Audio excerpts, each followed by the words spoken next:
Welcome back students and good morning. जो next chapter है, next chapter is water resources.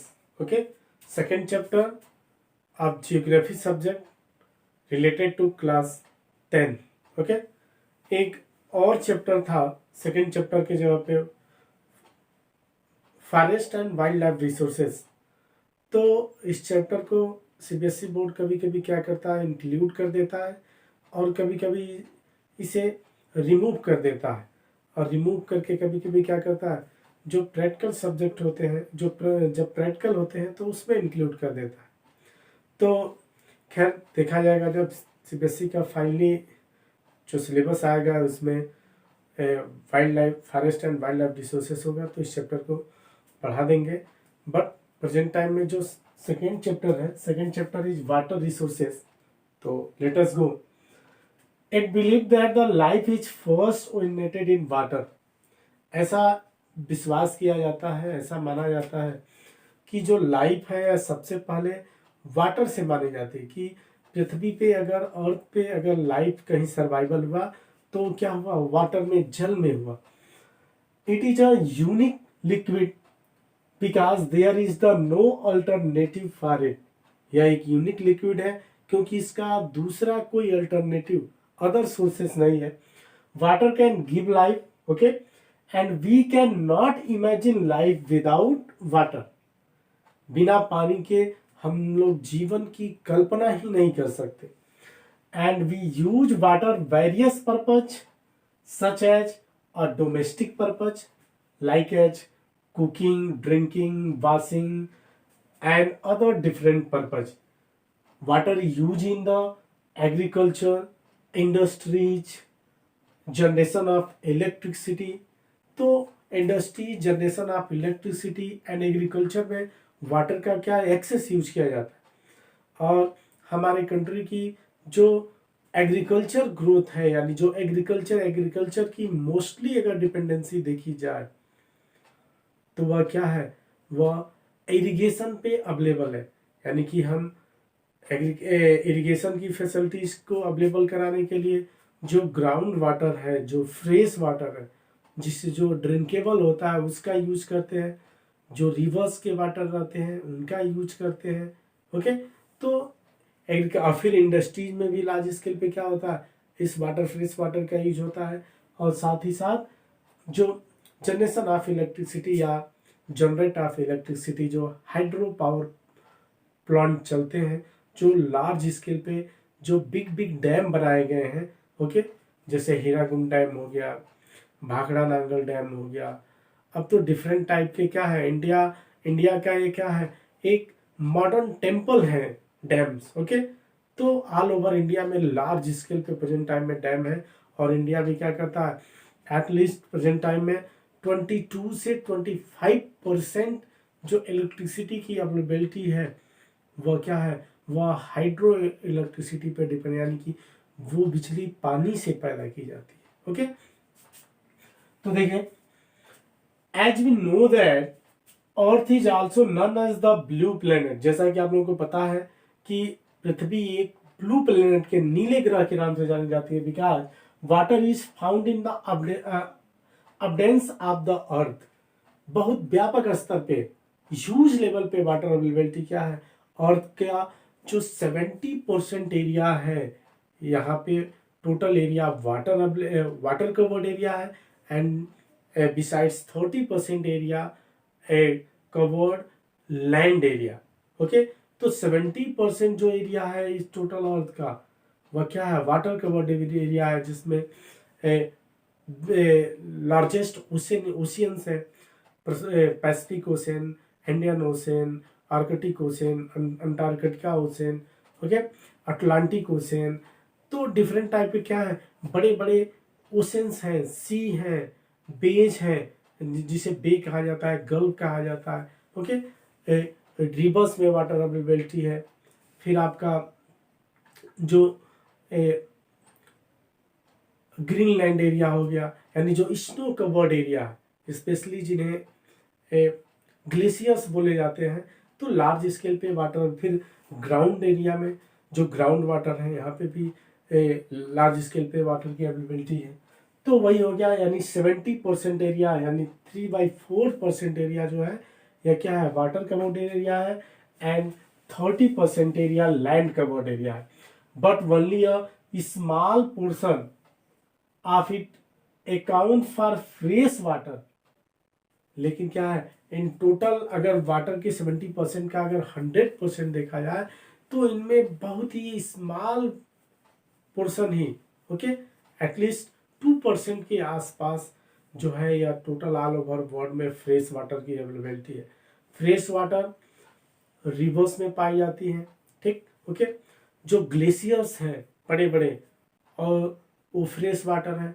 जितने भी snow covered area है, चाहे वो आर्कटिक ओशन हो, ओके, या ग्रीनलैंड एरिया हो, अंटार्कटिका ओशन हो, यहाँ पे फ्रेश वाटर पाए जाते हैं।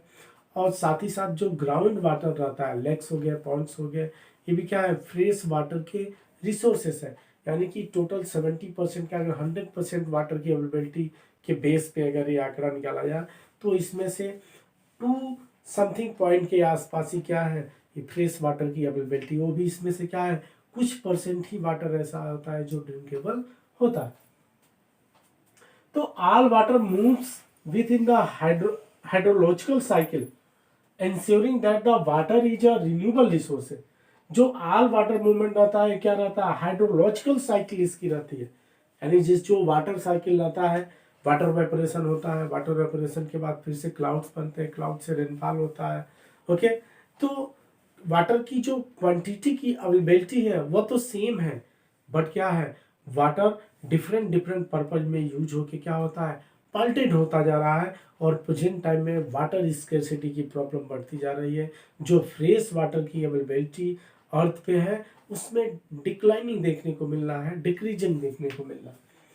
तो कह रहा है all waters move within the hydrologic cycle ensuring that water is a renewable resources, क्योंकि वाटर क्या है, एक रिन्यूएबल रिसोर्सेज है।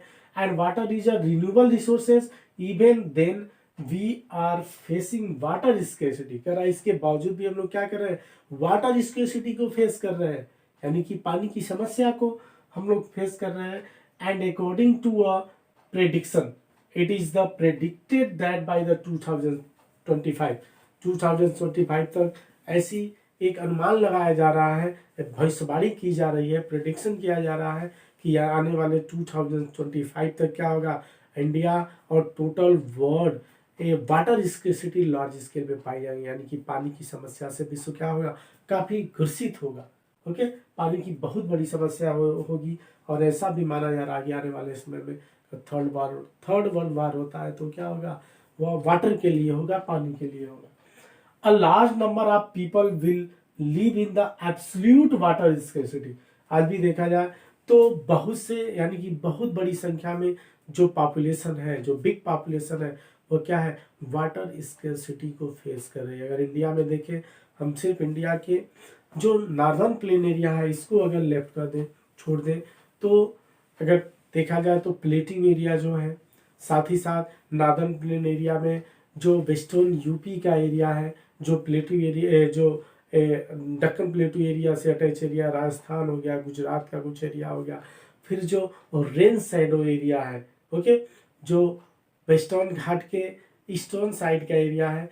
और यहाँ पे क्या है, लार्ज स्केल पे वाटर स्केर्सिटी अवेलेबल। और स्पेशल रूप से जिन एरियाज में, स्पेशली अगर वेस्टर्न यूपी की बात करें, राजस्थान के, तो जो भी ग्राउंड वाटर लेवल है इनका ओवर यूटिलाइजेशन होने के कारण 1966 एबव, यानी कि 1966 के आफ्टर जब इंडिया में ग्रीन रेवोल्यूशन को अडॉप्ट किया गया, स्पेशली पंजाब, हरियाणा और वेस्टर्न यूपी में या यूपी में, तो लार्ज स्केल पे क्या किया गया, ग्राउंड वाटर का यूज किया गया, ट्यूबवेल के माध्यम से, पंपिंग सेट के माध्यम से। तो जब इस वाटर का यूज किया गया तो क्या हुआ, जो ग्राउंड वाटर लेवल होता है यह काफ़ी नीचे चला गया, काफ़ी डीपली चला गया। जो ड्रिंकेबल है इसका हम क्या कर रहे हैं, इसका मिसयूज कर रहे हैं, ओके। तो वाटर स्केर्सिटी लार्ज स्केल पे देखने को मिलती है, स्पेशली समर सीजन में देखने को मिलती है। समय क्या होता है, साउथ इंडिया की बात करें तो साउथ इंडिया की जो रेनफॉल डिपेंडेंस रिवर्स है वो क्या होती है, डिफरेंट डिफरेंट प्लेसेस पे ड्रॉट यानी सूख जाती है, नदियाँ सूख जाती हैं। जो लेक्स होते हैं पॉइंट्स लार्ज स्केल पे लेक्स अवेलेबल हुआ करते थे। अगर देखा जाए तराई बेल्ट एरिया को यूपी से आपका पंजाब से लेके और वेस्ट बंगाल तक को क्या है प्रेजेंट टाइम में जो वेल्स है लार्ज स्केल पे, जो लेक्स थे, पॉन्ड्स थे, ये जो स्वैम्पी एरिया था, अब ये वैनिश होते जा रहे हैं, लुप्त होते जा रहे हैं। जिससे क्या है जो ग्राउंड वाटर डिचार्जेबल की प्रोसेस है यह काफ़ी पैड होती जा रही है, ग्राउंड वाटर नीचे जाता जा रहा है। तो और वाटर की जो स्कैर्सिटी की प्रॉब्लम है यह दिन प्रतिदिन क्या हो रही है, बढ़ती जा रही है। तो देखिए 96.5% of the total volume of world's water is the estimated to exist as the ocean and only 2.5% as the fresh water। अभी मैं बताया 2% से एक्सेस है, यानी कि अगर देखा जाए 70% अर्थ पे वाटर की अवेलेबिलिटी के बेस पे, क्योंकि 30% लैंड एरिया है, तो अगर उस पर हम देखें तो 100 में से 96.5% एरिया क्या है या टोटल वर्ल्ड वाटर या ओशियन में अवेलेबल है। जो ओशियन है, सी है, जो गल्फ है, ओके। एंड वनली इसका 2.5% एरिया ऐसा जो वाटर है वह फ्रेश वाटर के रूप में अवेलेबल है। Nearly 70% of this fresh water is occurs. और इस 2.5 में से अगर इसका हम 100% देखें तो इसका 70% फ्रेश वाटर क्या है वह या तो आइस सीट के रूप में है, ग्रीनलैंड में है, या जो भी आपके माउंटेन्स एरिया में वर्ल्ड के जो डिफरेंट माउंटेन्स एरिया है वहाँ पे जो ग्लेशियर्स है उनमें है, ओके। या ग्राउंड वाटर के रूप में अवेलेबल है फ्रेश वाटर, या अंटार्कटिका ओशन में है, वो भी फ्रीजेड एरिया है, okay. And Greenland and the mountain region of the world while a little less than the 30% is stored ground water. और यानी कि अगर फ्रेश वाटर 2.5 को अगर हम 100% में लें तो इसका 70% फ्रेश वाटर क्या अभी मैंने बताया रिवर्स में है। फिर आपका जो अंटार्कटिका ओशन है वहाँ पे है, ग्रीनलैंड एरिया होगा जो स्नो कवर्ड एरिया है, फिर जो ग्लेशियर्स हो गए माउंटेन पे वहाँ पे अवेलेबल है। और उसका 30% एरिया क्या है, 30% 2.5 में से या ग्राउंड वाटर के रूप में अवेलेबल है, जो एक्सेस ड्रिंकेबल है, जो काफ़ी पीने योग्य है, काफ़ी फ्रेश वाटर है, और जिसका भी हम क्या करते हैं मिसयूज करते हैं, स्पेशली इरिगेशन में, इंडस्ट्रीज में एंड डिफरेंट पर्पज में, जो ह्यूमन बीइंग की डेली लाइफ की यूजेज है। तो ground water in the world's aquifers India receive nearly 4% of the global precipitation. India क्या करता है टोटल ग्लोबल प्रिसिपेशंस का देखें, जो प्रिसिपेशंस की प्रोसेस होती है, जो बर्सन होता है, स्नोफॉल होता है, उसका सिर्फ क्या करता है इंडिया 4% रिसीव करता है। एंड इंडिया का जो रैंक है वह वर्ल्ड में 133 in the world in the term of the water availability पर पर्सन एनुअल के हिसाब से। अगर इंडिया का टोटल ऑल ओवर में वर्ल्ड में रैंक देखा जाए तो पर पर्सन जो एनुअल अवेलेबिलिटी है वह 100 रैंक में 33 है, ओके। और पर पर्सन जो वाटर अवेलेबिलिटी है वह 2003 के आसपास 1897 क्यूबिक मीटर स्क्वायर रहा, क्योंकि वाटर की जो मेजरमेंट यूनिट होती है वह क्यूबिक मीटर होती है। तो क्यूब यानी कि पर पर्सन देखा जाए एनुअल के हिसाब से, वार्षिक के हिसाब से, तो 1897 क्यूबिक मीटर स्क्वायर रहे। और 2015 का जो आंकड़ा आया है, रिकॉर्ड्स आया, उसमें 1500 समथिंग, और 2019 के आसपास अगर देखा जाए तो इस समय पर पर्सन वाटर की जो एनुअल अवेलेबिलिटी है वह 12 से 1300 क्यूबिक मीटर स्क्वायर है, ओके। पर पर्सन अवेलेबिलिटी एनुअल वार्षिक के हिसाब से।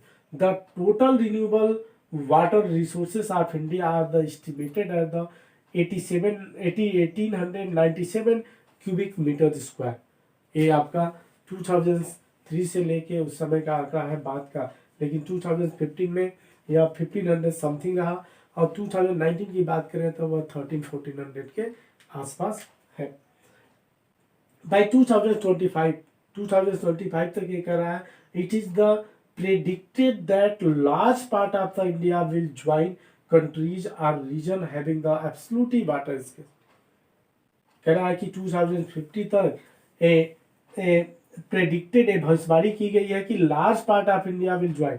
इंडिया का भी जो वैसा एरिया है अभी जहाँ पे वाटर स्केर्सिटी की प्रॉब्लम नहीं है, वह एरिया भी क्या होगा 2025 तक अदर कंट्रीज की तरह यहाँ पे भी क्या होगी, वाटर स्केर्सिटी की एब्सोल्युटली प्रॉब्लम बढ़ जाए। अगर देखा गया तो एब्सोल्युटली वाटर स्केर्सिटी की प्रॉब्लम यहाँ पे हो जाएगी, यानी कि पानी की समस्या बिल्कुल हो जाएगी, उसमें कोई दो राय नहीं रहेगी। दूसरे देशों की तरह अदर कंट्रीज की हम बात करें तो इसीलिए क्या है, अब हमें वाटर की जो अवेलेबिलिटी है, वाटर की अवेलेबिलिटी को हमें मेंटेन रखना है। इसके लिए गवर्नमेंट डिफरेंट स्कीम लॉन्च कर रही है, और स्कीम लॉन्च करने के साथ ही साथ गवर्नमेंट ने एक डिफरेंट मिनिस्ट्री बनाया है, ओके, जिसे जल संसाधन मंत्रालय यानी कि वाटर रिसोर्सेस मिनिस्ट्री कहा जाता है, जिसे जल शक्ति मंत्रालय, वाटर पावर रिसोर्सेस मिनिस्ट्री, जल शक्ति मंत्रालय, जो स्पेशली प्रेजेंट टाइम में इसी से रिलेटेड ही काम कर रही है कि, और इस पे जो प्लानिंग है लार्ज स्केल पे जो डैम बनाए गए हैं, डैम भी क्या होता है, डैम बना के इलेक्ट्रिसिटी प्रोड्यूस की जा रही है। साथ ही साथ रिवर्स इंटरलिंकिंग प्रोजेक्ट को लॉन्च किया गया है, नदी जोड़ो परियोजना, एक नदियों को दूसरी नदियों से जोड़ा जा रहा है, बीच में कैनवास निकाली जा रही है। फिर गवर्नमेंट क्या कर रही है, वाटर स्केर्सिटी की प्रॉब्लम्स को सॉल्व करने के लिए जो पास्ट टाइम में जितने भी पॉन्ड्स लेक वगैरह थे उनका कंजर्वेशन कर रही है, संरक्षण कर रही है। इसलिए आप देखते हो प्रेजेंट टाइम में डिफरेंट गवर्नमेंट की स्कीम के तहत जो भी गांव के यानी कि विलेज एरिया, अर्बन एरिया में जो भी लेक्स थे, पॉन्ड्स थे, जो जिनका अतिक्रमण करके जिन पे बिल्डिंग्स बन गई हैं डिफरेंट टाइप के, उस पर अदर वो एक्टिविटीज हो गई हैं, उनको गवर्नमेंट हटा रही, डिस्ट्रॉय कर रही है। और जहाँ जहाँ भी ऐसी कंडीशंस थी, जहाँ जहाँ पे इनकी अवेलेबिलिटी थी, उनको फिर से रिक्रिएट करने का काम किया जा रहा है। यानी कि पोखरों का, यानी जो पॉन्ड्स हैं, जो लेक्स हैं, गवर्नमेंट क्या कर रही है, इनका संरक्षण कर रहे हैं, इनका बचाव कर रही है, जिससे ग्राउंड वाटर लेवल को ये क्या करते हैं, रिचार्ज करने का काम करते हैं। ग्राउंड वाटर लेवल की जो मेंटेनिटी होती है, जो मेंटेनेंस होता है, उसको अवेलेबिलिटी को मेंटेन रखते हैं, यानी उसको काफ़ी ऊपर रखते हैं। तो वाटर स्केर्सिटी के लिए गवर्नमेंट डिफरेंट टाइप के प्रोग्राम लॉन्च कर रही है, और लार्ज स्केल पे उसको फॉलो किया जा रहा है।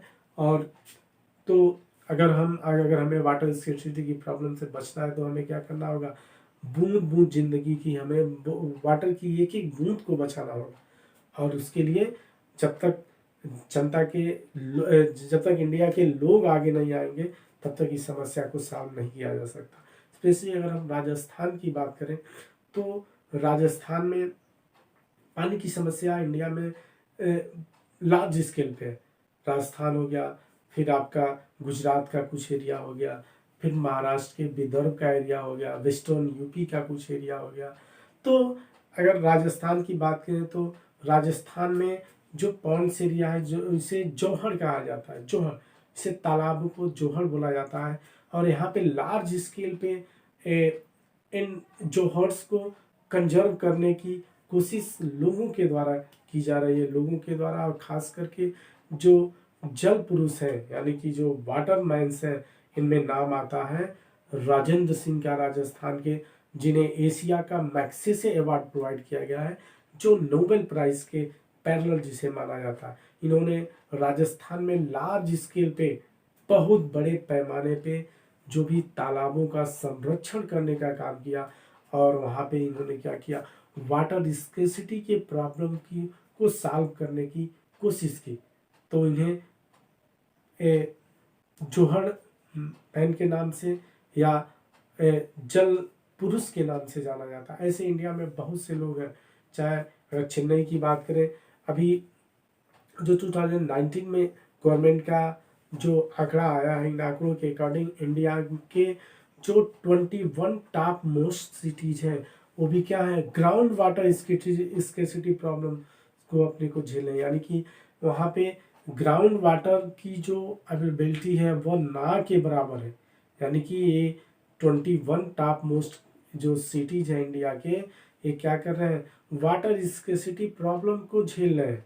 जिनमें न्यू दिल्ली का नाम है, चेन्नई टॉप पे है, मुंबई हो गया, कोलकाता हो गया।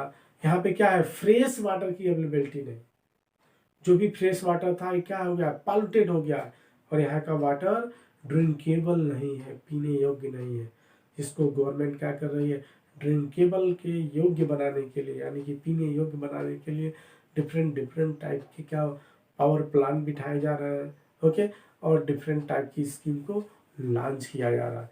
तो प्रेजेंट टाइम की जो सबसे बड़ी समस्या है ये क्या है, वाटर स्केर्सिटी। इसमें पॉपुलेशन का बढ़ना, जनसंख्या वृद्धि, फिर इंडस्ट्रियलाइजेशन का होना, अर्बनाइजेशन की इंक्रीजिंग, ये क्या है, अर्बनाइजेशन, इंडस्ट्रियलाइजेशन, जो पॉपुलेशन इंक्रीजिंग है, इनका क्या है, इनका इम्पोर्टेंट रोल है वाटर स्केर्सिटी में। और इसके साथ ही साथ जो ह्यूमन बीइंग है, स्पेशली अगर हम भारत की बात करें तो भारत के लोग हैं क्या है, वाटर जो वाटर मैनेजमेंट की जो प्रोसेस है इनको अपनाने की ज़रूरत है।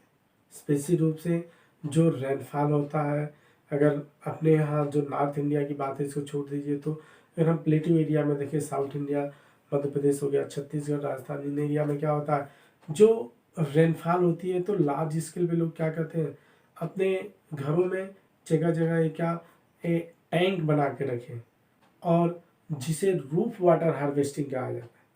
तो छत इनके जो जब रेनफॉल होता है तो छत की ढलान इनकी ऐसी रहती है, उसी एक पाइप के माध्यम से नीचे एक बहुत बड़ा टैंक बनाते हैं जिसमें रेन वाटर को स्टोर करने का काम करने से रेन वाटर हार्वेस्टिंग कहा जाता है। ऐसे लेके साउथ इंडिया, और साउथ इंडिया के साथ ही साथ अगर हम नॉर्थ ईस्ट इंडिया की बात करें, सेवन सिस्टर की बात करें, तो वहाँ पे भी क्या है, जो एग्रीकल्चर में या डिफरेंट टाइप की जो वाटर स्केर्सिटी की प्रॉब्लम है, इस वाटर स्केर्सिटी में क्या है, मेन ये है कि जो फ्रेश वाटर की अवेलेबिलिटी है ये डिक्रीज होती जा रही है, इसको मेंटेन करना है। तो साथ ही साथ वहाँ पे भी क्या होता है, बम्बू जो एक ड्रिप इरिगेशन है उसका यूज किया जाता है सिंचाई के लिए। साथ ही साथ डिफरेंट ऐसे टाइप्स हैं जिनका यूज किया जाता है वाटर स्टोर करने के लिए। तो ये जो स्पेशली रूप से वाटर कंजर्वेशन के का जो पॉइंट है, इस पे हम एक अलग वीडियो बनाएंगे, वो इसी चैप्टर से रिलेटेड आएगा, तो उसको देखिएगा। तो ये जो अगला नेक्स्ट वीडियो रहेगा, नेक्स्ट वीडियो में हम लोग इंडिया के जो डैम्स हैं, जिन्हें पंडित जवाहरलाल नेहरू ने, जो first prime minister of India थे, इन्होंने इसे मॉडर्न टेम्पल ऑफ इंडिया कहा जाता है, इन्होंने कहा है। तो स्पेशली डैम पे एक वीडियो रहेगा, इंडिया में जो डिफरेंट डिफरेंट डैम पाए जाते हैं, उन डैम का यूज क्या है, हाइड्रो इलेक्ट्रिसिटी का प्रोडक्शन इनसे होता है, और ये कहाँ कहाँ पाए जाते हैं, कौन कौन से डैम है, उस पर चर्चा होगी। Okay, thank you, have a nice day.